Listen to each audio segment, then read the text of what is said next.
Greetings friends. Please consider this message with all seriousness, and share with as many as possible, so they may have the choice as well. When will we allow you to see us? The fact is, you can only perceive what is being shown to you. The diminishing of many natural resources is inevitable, and no long-term collective remediation project has been launched.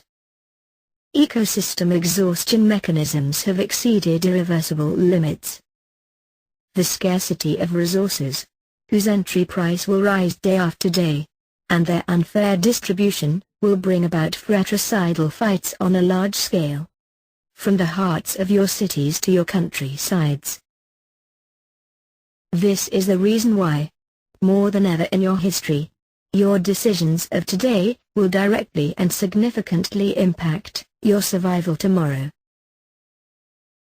Hatred grows, but so does love. That is what keeps you confident in your ability to find solutions. However, human behaviors, formed from past habits and trainings, have great inertia that leads to a dead end. The critical mass has not been reached, while the work of sabotage is being carried out cleverly and efficiently. You entrust your problems to representatives, whose awareness of common well-being inexorably fades away before corporatist interests. These putative servants of the people are far more often debating the form than the content. Just at the moment of action, delays accumulate to the point when you have to submit, rather than choose. This inertia is in many ways typical of any civilization. What event could radically modify it? Where could a collective and unifying awareness come from that will stop this blind rushing ahead? Tribes, populations, and human nations have always encountered and interacted with one another. Faced with the threats weighing upon the human family, it is perhaps time that a greater interaction occurred. There are two ways to establish a cosmic contact with another civilization, via its standing representatives, or directly with ordinary individuals. The first way entails fights of interests. The second way brings awareness. The first way was chosen by a group of races, motivated by keeping mankind in slavery, thereby controlling Earth's resources, its gene pool, and the mass of human emotional energy. The second way was chosen by a group of races, allied with the cause of the spirit of service. Some years ago, we did introduce ourselves to representatives of the human power structure, but they refused our outstretched hand, on the basis of interests that were incompatible with their strategic vision. That is why today, individuals are to make this choice by themselves, without any representatives interfering. What we proposed in the past, to those whom we believed were in a capacity to contribute to your happiness, we propose now to you. Few of you are aware that non-human creatures have been involved in the centralizing of power in your world, and in the subtle taking of control. These creatures do not necessarily stand on your material plane, which is precisely what could make them extremely efficient and frightening in the near future. However, also be aware that quite a few of your representatives are in fact fighting this danger. That not all alien abductions are conducted to your detriment, and that resistance also exists amongst those dominance-oriented races. Peace and reunification of your peoples would be a first step toward harmony with civilizations other than your own.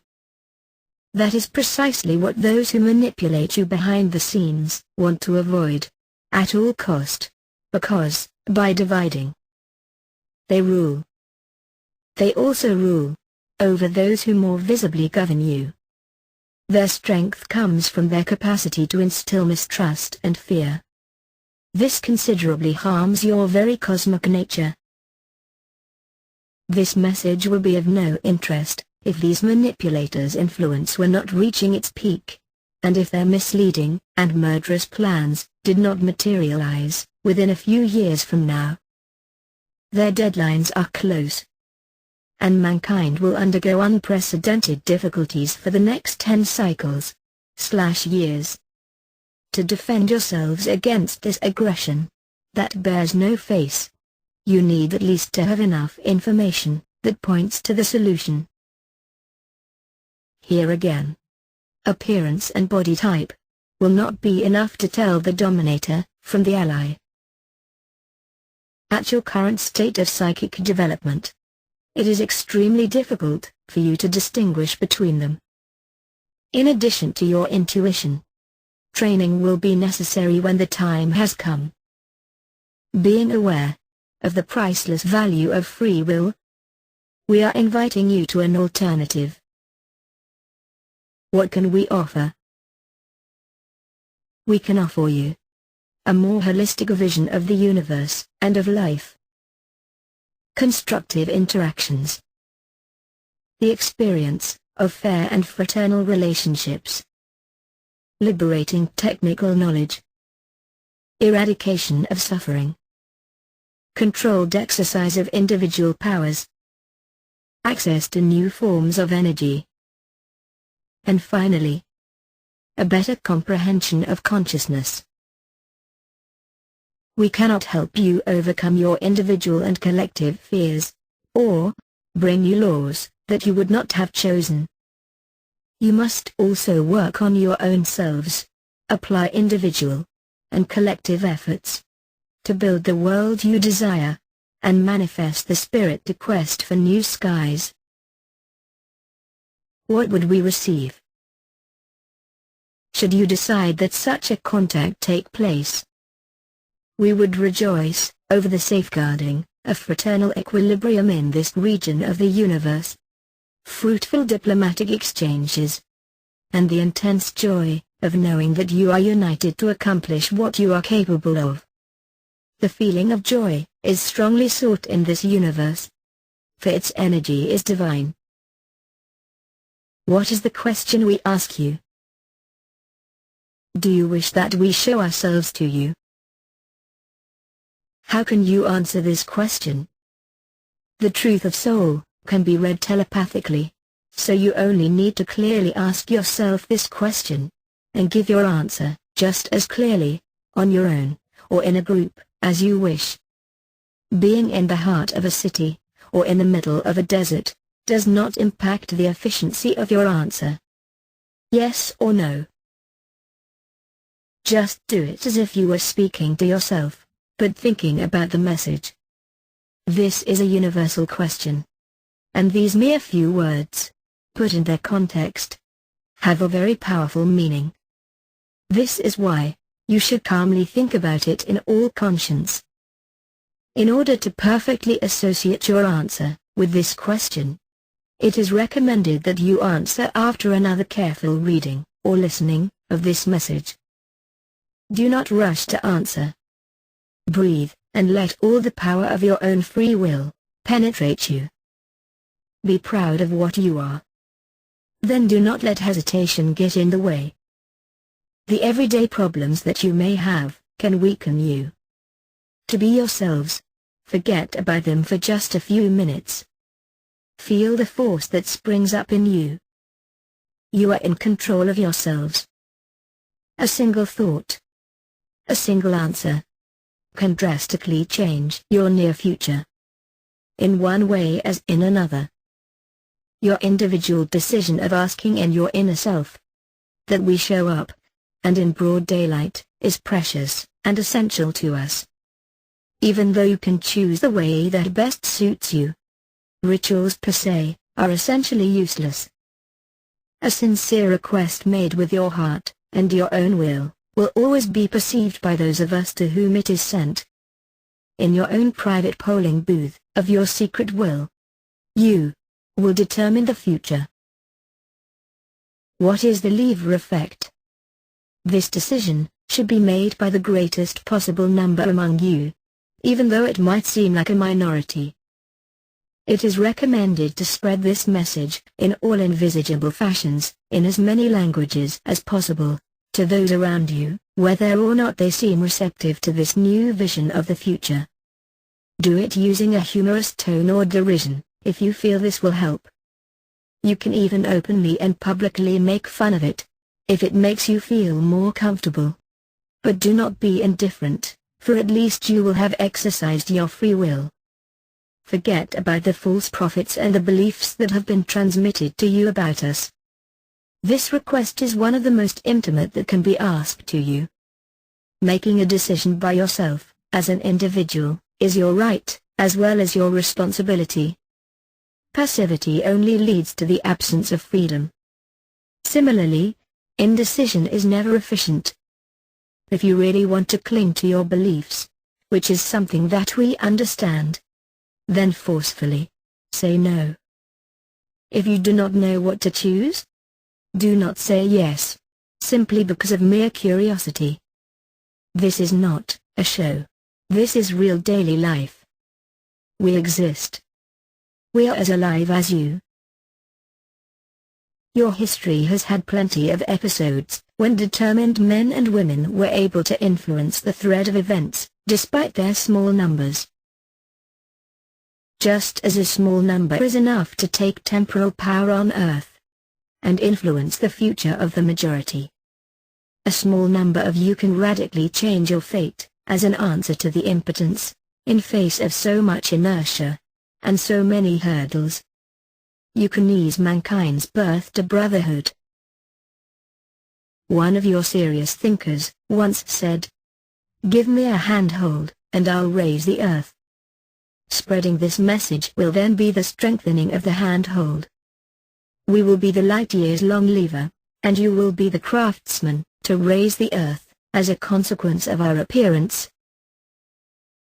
What would be the consequences of a positive decision? For us, the immediate consequence of a collective favorable decision would be the materialization of many ships in your skies and on Earth. For you, the direct effect would be the rapid abandoning of many certitudes and beliefs.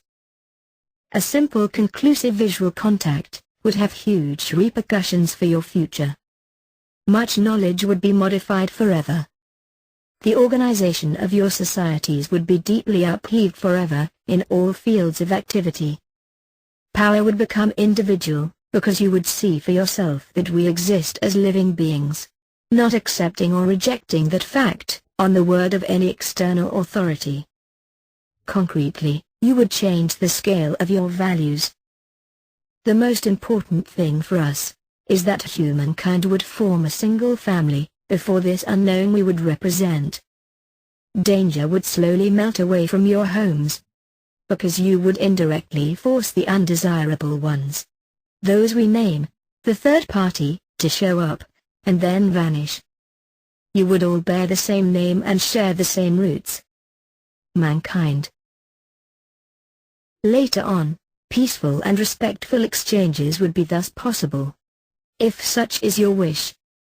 For now, he who is hungry cannot smile, he who is fearful cannot welcome us. We are sad to see men, women, and children suffering to such a degree, in their flesh and in their hearts, when they bear such an inner light. This light can be your future. Our relationships could develop in stages. Several stages of several years, even decades. As would occur. Demonstrative appearance of our ships. Physical appearance beside human beings. Collaboration in your technical and spiritual evolution. Discovery of parts of the galaxy. At every stage, new choices would be offered to you. You would then decide, by yourself, to enter new stages, if you think it necessary to your external and inner well-being. No interference would be decided upon unilaterally. We would leave, as soon as you would collectively wish it so. depending upon the speed to spread this message across the world. Several weeks, or even several months, will be necessary, before our great appearance, if such is the decision made, by the majority of those who will have used their capacity to choose, and if this message receives the necessary support. The main difference between your daily prayers to entities of a strictly spiritual nature, and your current decision, is extremely simple. We are technically equipped to materialize. Why such a historical dilemma? We know that foreigners are considered as enemies, as long as they embody the unknown. In a first stage, the emotion that our appearance will generate, will strengthen your relationships on a worldwide scale. How could you know whether our arrival is the consequence of your collective choice? For the simple reason that we would have otherwise shown up long ago, at your level of existence. If we are not there yet, it is because you have not made such a decision explicitly.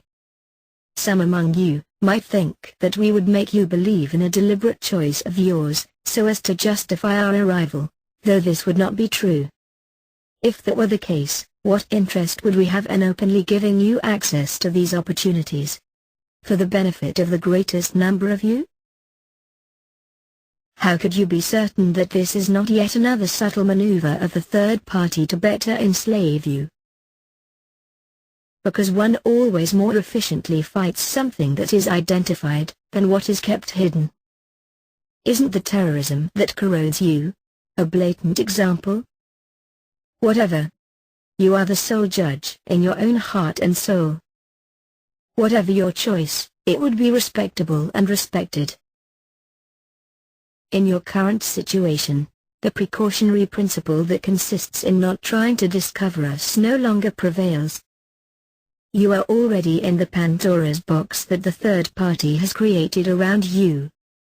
Whatever your decision may be, you will have to get out of it. In the face of such a dilemma, one ignorance against another, you need to ask your intuition. Do you want to see us with your own eyes? Or simply believe what your authorities say? That is the real question. After thousands of years, one day this choice was going to be inevitable, choosing between two unknowns. Why spread such a message among yourselves? Translate and spread this message widely. This action will affect your future in an irreversible and historical way at the scale of millennia. Otherwise, it will postpone a new opportunity to choose until several years later, at least one generation, if that generation can survive.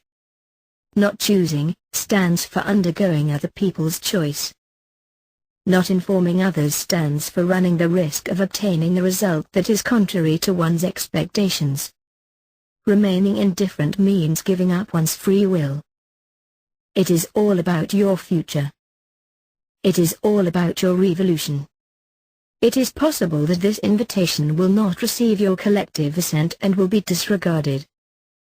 Nevertheless, no individual desire goes unheeded in the universe. Imagine our arrival tomorrow. Thousands of ships. A unique cultural shock in today's mankind's history. It will then be too late to regret not making a choice and spreading the message, because this discovery will be irreversible.